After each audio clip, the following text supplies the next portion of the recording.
Tranzicioni i gjelbër dhe ekonomia qarkulluese ishte tema aktivitetit të zhvilluar në Fakultetin Ekonomik me stafin akademik dhe studentët e Universitetit Luiç Gurakuçi. Zëvendës dekanja Ardita Boriçi tregon se do zhvillohen edhe leksione të tjera të hapura me studentët. Jo vetëm për Fakultetin Ekonomik, por në nivel universiteti, ky leksion i hapur konsiston në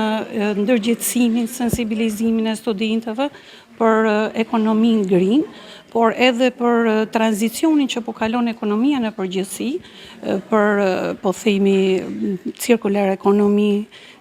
riciklimin e mbetjeve, ruajtjen e ambientit, dhe ky vjen në bashkëpunim me agjencinë austriake të mjedisit. Patjetër studentët do të përfshihen normalisht edhe në leksione të tjera të ngjashme, por edhe në aktivitete që janë në funksion të qytetit, të ruajtjes së ambientit, të mbjedhjes së po themi pemëve, të